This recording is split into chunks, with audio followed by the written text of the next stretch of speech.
Optimal मर्ज pattern का application कहां पे आता है, मतलब इसका यूज कहां पे होता है? तो ऑप्टिमल मर्ज पैटर्न की एक एप्लीकेशन है हाफमैन कोड बनाना। Now the point that comes in our mind, Huffman code क्यों बनाया जाता है, हाफमैन कोड क्यों बनाते हैं, what is the reason behind that या what is the need of that? तो देखिए क्या होता है, कुछ रीजंस होते हैं। सबसे पहला, मान लो हम लोग को कुछ डेटा इनक्रिप्ट करना है। मान लो आप एक डेटा, एक सेंडर है और एक रिसीवर है। सेंडर से कुछ डेटा आप रिसीवर को भेजना चाहते हो, तो जब वो डेटा आप सेंडर से रिसीवर सेंड करते हो तो आप क्या चाहते हो कि बीच में कोई अनऑथराइज यूजर उस डेटा को एक्सेस ना कर दे, ठीक है, उस डेटा को एक्सेस ना कर दे। अब जब अनऑथराइज यूजर उस डेटा को एक्सेस ना कर पाए, ठीक है, तो आपको उसको एन्क्रिप्ट करना पड़ेगा, इनक्रिप्ट करना पड़ेगा। तो आपने क्या किया, जब सेंडर से रिसीवर की तरफ कोई मैसेज भेजना था, मैसेज की प्लेस पे आप क्या भेज रहे हो, एक कोड भेज रहे हो जिसको हाफमैन कोड कहते हैं। रिसीवर उस कोड को लेगा, उस कोड को डिक्रिप्ट करेगा और डिक्रिप्ट करके समझ जाएगा कि क्या मैसेज था। तो एक एप्लीकेशन तो ये है हाफमैन कोडिंग की। दूसरी एप्लीकेशन, मान लो कि आपको कोई डेटा, एक बड़ी साइज का डेटा भेजना था, है ना, you need to send a longer size of data, at the place of that आप एक स्मॉलर डेटा भेजना चाहते हो, मतलब data compression. Data compression is also the what we can say कि एक तरीके से बैंडविड्थ, अगर मान लो सेंडर से रिसीवर के बीच में जो चैनल है उसकी बैंडविड्थ कम है और आप बहुत ज्यादा डेटा नहीं सेंड करना चाहते, उसकी प्लेस पे अगर एक कोड सेंड करते हो कम साइज का, तो उसको डेटा डिक्रिप्शन कहते हैं। तो डेटा इंक्रिप्शन और डेटा कंप्रेशन, सॉरी, दो पॉइंट है। एक इंक्रिप्शन, देखिए सेंडर क्या करता है, सेंडर दो काम करता है। एक तो डेटा को इंक्रिप्ट करता है by at the place of message by using code, encryption हो गया। और सेकेंड, डेटा कंप्रेस करता है। डेटा कंप्रेस कैसे होता है, मान लो कि ये मैसेज 100 MB का था, उसकी प्लेस पे आपने 1 MB भेजी। अब वो कंप्रेशन कैसे होगा वो मैं आपको टेक्निक में एक्सप्लेन कर दूंगा। तो ये दो काम है जो सेंडर करता है, इनक्रिप्ट और कंप्रेस। रिसीवर क्या करेगा, डिक्रिप्ट एंड एक्सपांड, डेटा को डिक्रिप्ट करेगा और मैसेज को एक्सपांड करेगा। तो इसका जस्ट रिवर्स अप्रोच रिसीवर की साइड पे परफॉर्म होती है। अब हाफमैन कोडिंग करते कैसे, लेट्स सी हियर। जैसे आपको ये कैरेक्टर्स दिए हुए और इनकी फ्रीक्वेंसी दी हुई है, मतलब this characters are used during the communication between the sender and user, और हर मैसेज की फ्रीक्वेंसी दी है, मतलब ए जो है वो 2 बार यूज होता है, बी जो है वो 3 बार यूज होता है, सी जो है वो 5 टाइम यूज हो रहा है, डी 6 टाइम यूज हो रहा है और ई 7 टाइम्स यूज हो रहा है। तो सबसे ज्यादा यूज होने वाला कैरेक्टर कौन सा है इसमें, सी। सी ड्यूरिंग दी ई, सबसे ज्यादा यूज होने वाला कौन सा है, ई। सो ई 7 टाइम्स यूज हो रहा है ड्यूरिंग दी कम्युनिकेशन, ठीक है। तो अब हम क्या चाहते हैं, जैसे सपोज टू बी, एक एग्जांपल लीजिए कि एक मेरे को एक मैसेज भेजना था, I want to send a message. What is message, message is A B B E E D. I want to transmit this message to receiver, but मुझे इस मैसेज का इंक्रिप्शन भी करना है और इस मैसेज का कंप्रेशन भी करना है, मतलब डेटा कंप्रेस भी करना है और डेटा इंक्रिप्ट भी करना है। So how we can do, ये हम लोग समझते हैं, तो इससे हमें क्लियर हो जाएगा। तो देखिए, जब आपको मैसेज को इंक्रिप्ट करना है, मतलब कि इस मैसेज की प्लेस पे कुछ कोड भेजना है। अब वो कोड भेजने के लिए हर कैरेक्टर को एक कोड असाइन करना पड़ेगा। तो वो कोड कैलकुलेट कैसे किया जाता है, वो कोड को फाइंड कैसे करेंगे, उस कोड को ढूंढेंगे कैसे। तो सबसे पहला काम आप क्या करें, ये जो भी फ्रीक्वेंसीज दी हुई है और ये जो भी कैरेक्टर्स दिए हुए हैं, इसका ऑप्टिमल मर्ज पैटर्न के हिसाब से जो ट्री हमने बनाया था, सेम लॉजिक से यहां पे भी ट्री बना लो, सबसे पहला काम। तो ट्री बनाने के लिए आपको क्या करना पड़ेगा, you need to choose the 2 small frequency. चलिए, आपने ए और बी चूज कर लिया, add them, it gives you the value 5। हमेशा याद रखेंगे फर्स्ट स्मॉलर को लेफ्ट रखना है, सेकंड स्मॉलर को राइट रखना है बाय डिफॉल्ट। अब मान लो कि क्वेश्चन में कुछ चेंज करके दे दिया कि फर्स्ट स्मॉलर राइट में आना चाहिए, सेकंड लेफ्ट में आना चाहिए, वो अलग बात है, बट डिफॉल्ट हम लोग फर्स्ट स्मॉलर को लेफ्ट में और सेकंड को राइट में लेके चलते हैं। तो ये ले लिया हमने। अब इसमें एडअप किया हमने 5। अब नेक्स्ट रिजल्ट है मेरा 5 5 6 7, so 2 smaller is 5 5। So A B और इसके साथ सी को ऐड कर दिया, 5 + 5 कितना हो गया बेटा, 10। नाउ 10 डी ई, तो 6 7 स्मॉलर है, तो डी और ई को ऐड किया पहले आपने, तो 6 और 7 कितना हो गया, 13। Now first smaller is 10 and second smaller is 13। देखिए, फर्स्ट स्मॉल लेफ्ट में होना चाहिए, सेकंड राइट में होना चाहिए। 10 + 13 23, ये आ गया, क्लियर है। अब कोड कैसे असाइन करते हैं, तो हम लोग सिंपली क्या यूज करते हैं, लेफ्ट साइड को 0 दे दो, जितनी भी लेफ्ट ब्रांचेस है, और राइट को 1 दे दो, लाइक दैट 0 1 0 1। डिफॉल्ट हम 0 1 ही असाइन करते हैं, तो या तो through out the tree 0 1 assign कर दो या 1 0 असाइन कर दो, बट हमेशा आपने लेफ्ट को 0 दिया है तो through out the tree left को 0 दे, राइट को 1 दे। अगर लेफ्ट को 1 दिया है तो through out the tree left को 1 दे, राइट को 0 दे। ठीक है, डिफॉल्ट हम लोग ये मान के चलते हैं, अदरवाइज क्वेश्चन में स्पेसिफाई होगा। सो अब ये मुझे दिया है, मुझे ए का कोड देखना है कि what is the code for A, character A का कोड क्या होगा। तो रूट नोड से ए तक आने का जो पाथ है उसमें जो भी बिट्स आ रही हैं वो उसका मैसेज, उसका कोड है 000। बी के लिए क्या हो गया 001, सी के लिए क्या हो गया 01, डी के लिए क्या हो गया 10, ई के लिए क्या हो गया 11। ठीक है, अब देखिए ये मैसेज की प्लेस पे कोड भेजना है, तो ए के लिए भेज दो 000, बी के लिए भेज दो 001, देन अगेन बी है देन 001, देन ई है तो 11, देन 11, देन डी है 10। So that would be the code corresponding to this message. तो ये इंक्रिप्शन हो गया, ये इंक्रिप्शन हो गया। अब पॉइंट हमारे दिमाग में आता है सर डेटा कंप्रेस कैसे हुआ।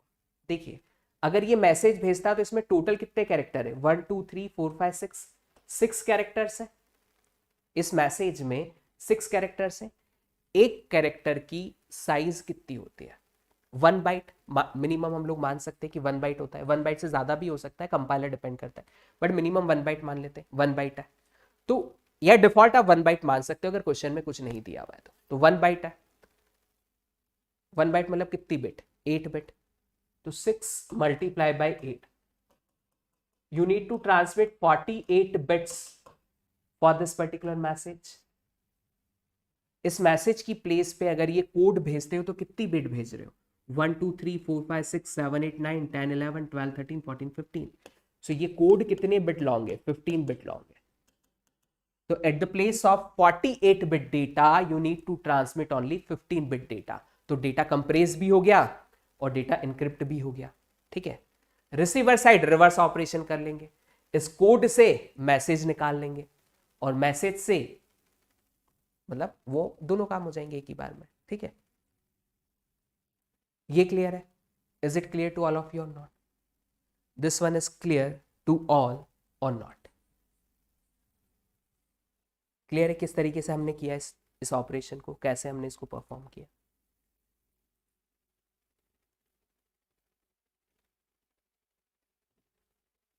ओके, चलिए अब इसमें अगर क्वेश्चन पूछा जाता कि what is the total number of bits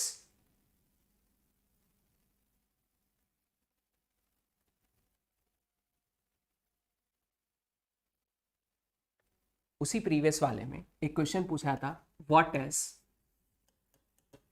total bits या what is the total bits we need to transmit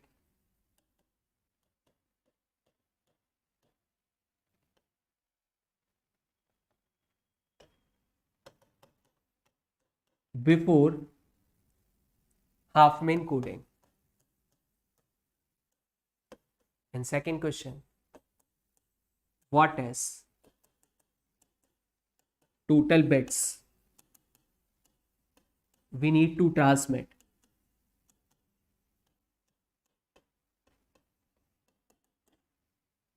after using half main code?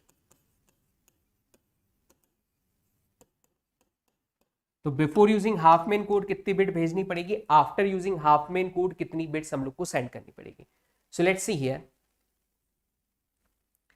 Here before using half main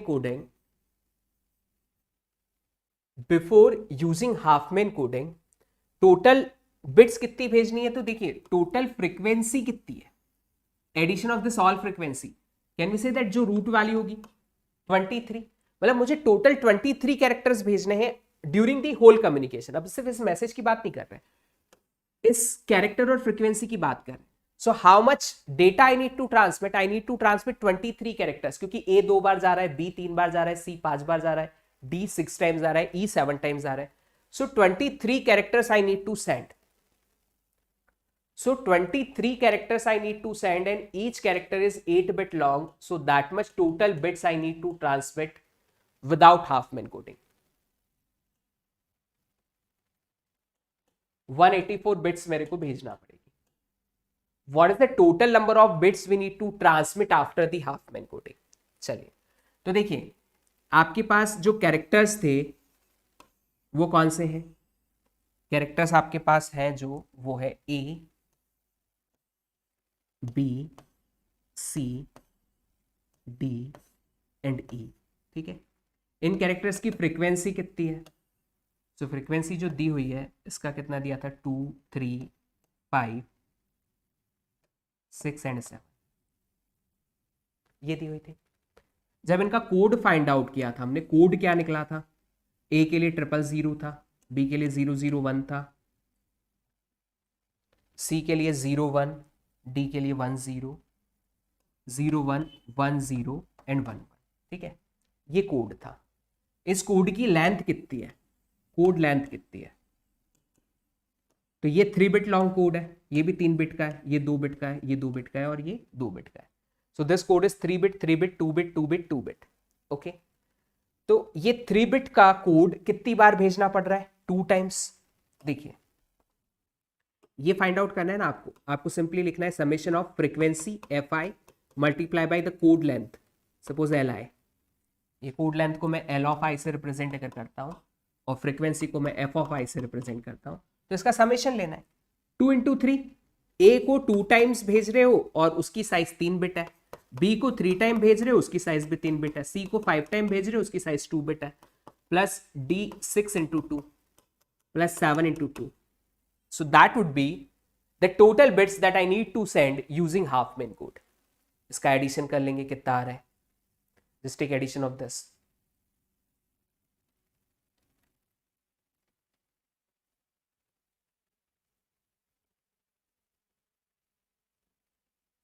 करिए कितना आ रहा है?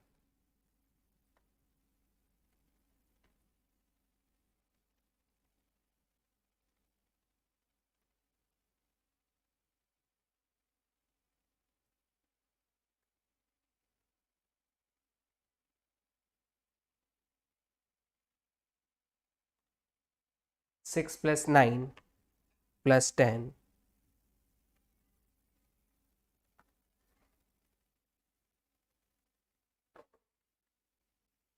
Plus 12 plus 14.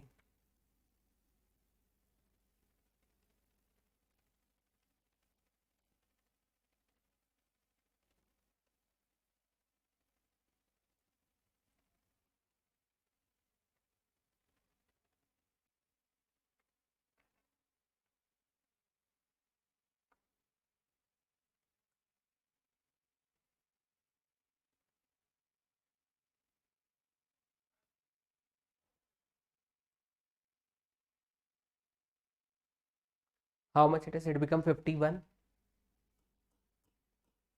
तो देखिए 51 बिट्स मेरे को सेंड करनी पड़ी. तो अगर क्वेश्चन में पूछूं कि total number of bit, how many bits we can save, how many bits we can save, so 184 minus 51, 133 bits I can save, 133 bits I can save. तो 133 बिट्स में सेव कर सकता हूं, है ना? ये क्वेश्चन बन जाएगा, ये 2 क्वेश्चन बन सकते हैं. अब देखिए टोटल नंबर ऑफ बिट्स हमने कितनी ट्रांसमिट की, अभी 51 आंसर आया. तो वो तरीका तो है कैलकुलेट करने का. आप ये भी कर सकते हो कि अगर आप इन इंटरनल नोड्स की वैल्यू का एडिशन करते हो, इंटरनल नोड्स की वैल्यू देखिए क्या लिखी है, 5 प्लस 10 प्लस 13 प्लस 23, तो ये भी आपको 51 ही देता है. So either you can calculate like that या फिर आप सिंपली इंटरनल नोड्स की वैल्यू का एडिशन कर लो, it gives you the answer 51. ठीक है, तो ये तरीका भी है आपका. तो अगर आपसे total how many bits you need to send या एक्सटर्नल पाथ लेंथ, इस तरीके से भी क्वेश्चन आ सकता है. देखिए आपसे अगर क्वेश्चन पूछा जाए what is external path length या फिर ऑप्टिमल मर्ज पैटर्न की केस में नंबर ऑफ रिकॉर्ड मूवमेंट या फिर number of bits need to send using half main code, ultimately इन सभी के आंसर्स सेम ही होते हैं, जिनमें से कोई भी यूज करो सेम ही होगा। ठीक है, दूसरा पॉइंट ये है, हाफ मेन कोड की कॉम्प्लेक्सिटी एग्जैक्टली सेम होती है complexity of optimal merge pattern की जो ट्री बनती है उसके, बिल्कुल सेम, कोई भी चेंज नहीं है। क्यों चेंज नहीं है, काम तो वही कर रहे हैं। कोड कब असाइन कर सकते हैं, जब ट्री बना रहे हैं, तो अगर किसी नोड को आप लेफ्ट में बना रहे हो उसी टाइम पे 1 दे दो, राइट में बना रहे हो उसी टाइम पे 0 दे दो, तो n log n टाइम में ही आपका काम हो जाएगा। तो half main codes time complexity is n log n, कोई भी एक्स्ट्रा फर्दर आपको यहाँ पे बर्डन नहीं लगने वाला। ठीक है, तो इतने टाइम में ही हम लोग उस काम को कर लेंगे कंप्लीट। आई बात समझ में? चलिए अब मैं एक क्वेश्चन देता हूं, उस क्वेश्चन पे आप फाइंड आउट करिए। And G, frequency of each character is 2, 3, 4, 10, 15, 20, 25, like this. Okay, my first question, total bits saving using Huffman code, Huffman code का यूज करके कितनी बिट्स सेव होगी, है ना। We are assuming that one character is 8 bit long, तो कितनी bit save होगी using Huffman coding. Second, what is code for message FGGADE,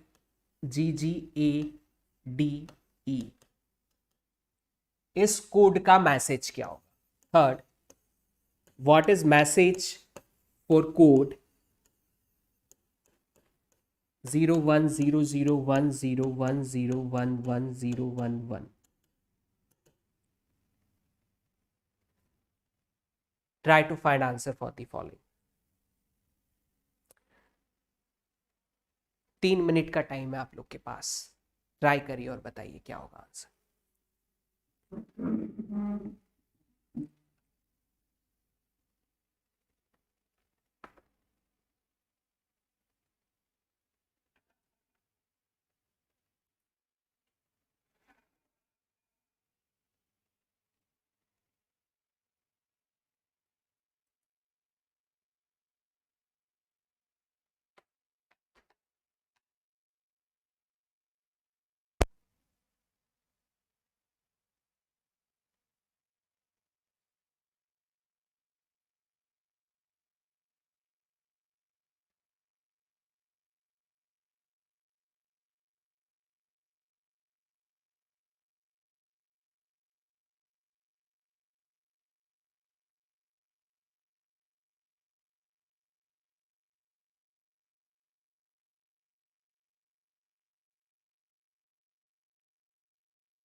चलिए let's see, will discuss how to deal with this question.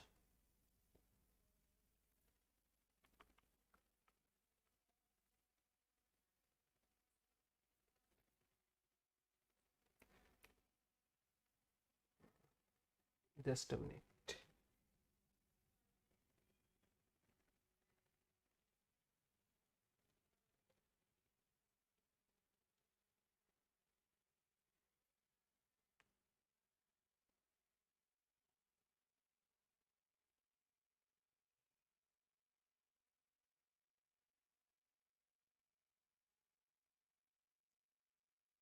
ये question था आपके पास में 2, 3, 4, 10, 15, 20, 25. तो सबसे टू स्मॉलर कौन हो गए? 2 और 3. सो 2 एंड 3 को मर्ज करके बना दिया 5. ये दोनों तो 5 हो गए. Now next is what? 4, 10, 15, 20, 25. So 5, 4, 10, 15, 20. तो 4 इज स्मॉलर. सो C इस साइड आ गया. It gives you the value 9. देन देखिए 9 के बाद 9 और 10 को मर्ज कर सकते हैं. 9, 10 बिकम 19.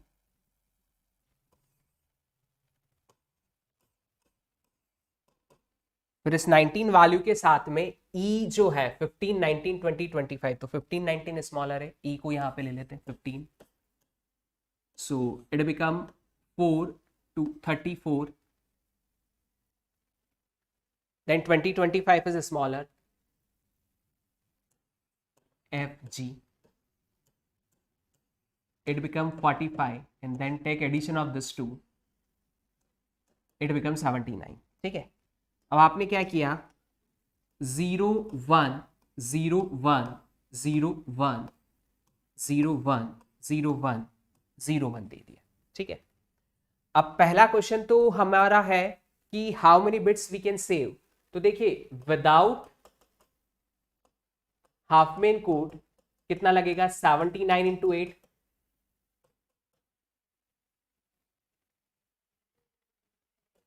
632.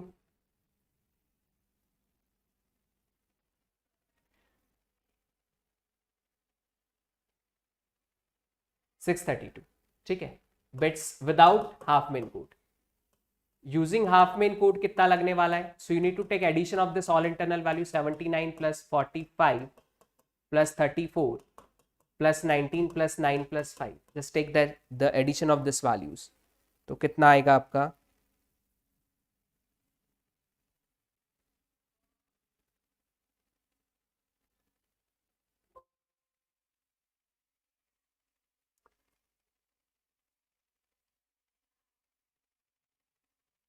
देखिए 79 plus 45 plus 34, 45 plus 34 plus 19 plus 9 plus 5.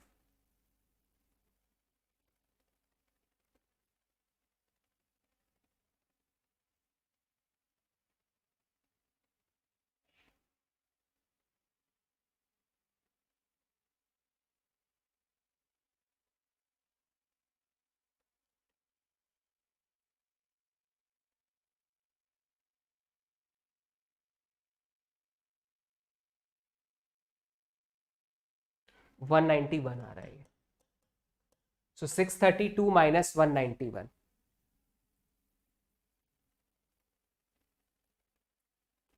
441.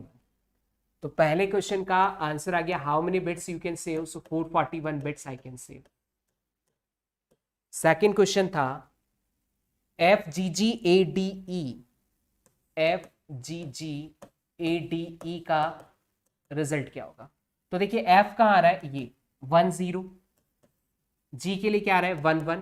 Then again 1 1. Then A के लिए 0 1 0 1 0 0 1 0 1 0. D के लिए 0 1 1. E के लिए 0 0. So that would be answer for the second question. Third question है, एक कोड आपको दिया हुआ है, उसका मैसेज क्या होगा? कोड क्या दिया हुआ था? 01001. मैं यहां लिख लेता हूं इसको. 01001 010110.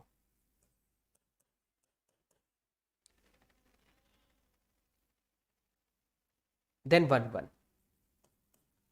अब देखिए कोड से मैसेज कैसे निकाला जाएगा, तो इस कोड को आपको पास करना है फ्रॉम दी रूट वैल्यू, जब तक लीफ पे नहीं आ जाते तब तक आपको पास करते जाना है।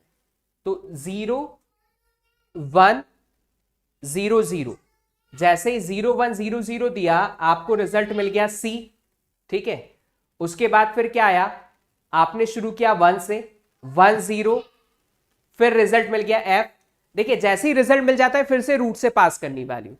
उसके बाद क्या आ रहा है, फिर 1 0, सो 1 0, फिर F आ गया। फिर क्या आ रहा है 1 1, so you can say that 1 1 के लिए आपने G लिख दिया। फिर क्या आया 0 1 0 1 1, it gives you the value D। So CFF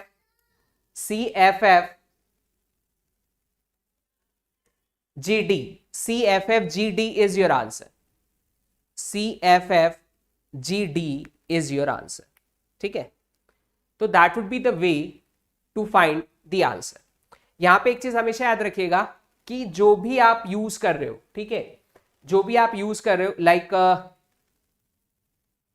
ये G देखिए, इसकी फ्रीक्वेंसी कितनी है 25, तो इसकी जो कोड लेंथ होगी वो कम होगी। What exactly we are doing, हम जिसकी फ्रीक्वेंसी ज्यादा है उसकी कोड लेंथ कम रख रहे हैं। क्यों? क्योंकि वो मैसेज मुझे बहुत ज्यादा बार भेजना पड़ रहा है, तो मैं उसके जितना छोटा कोड बनाऊंगा उतना डेटा में ज्यादा सेव कर पाऊंगा। सो मोर फ्रीक्वेंसी लेस कोड लेंथ, जिसकी फ्रीक्वेंसी बहुत कम है उसका कोड लेंथ बड़ा आएगा। आप यहां देख सकते हैं ए का कोड लेंथ कितने बिट का है, 1 2 3 4 5 बिट का कोड लेंथ है, जबकि जी का कोड लेंथ कितना है, 2 बिट का कोड लेंथ है। तो जी की फ्रीक्वेंसी ए से ज्यादा है लेकिन उसका कोड का साइज कम है। तो ये हम लोग हाफमैन कोड के अंदर करते हैं। So I think Huffman coding किस तरीके से परफॉर्म की है is clear to all of you. Next class में हम लोग डिस्कस करेंगे related to the minimum cost spanning tree कैसे बनाई जाती है, और एक और उसके बाद जो single source shortest path algorithm हम लोग का बचता है। तो different type of minimum spanning tree will discuss tomorrow, as well as single source shortest path algorithm कैसे करते हैं वो भी हम लोग डिस्कस करेंगे।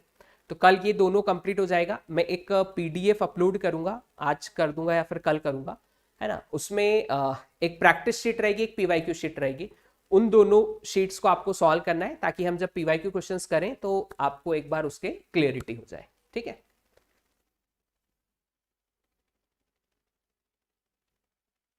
यस कृष्णा, नोट्स आज रात को मैं अपलोड कर दूंगा, सीओए के भी और एल्गोरिथम के भी, डोंट वरी अबाउट दैट।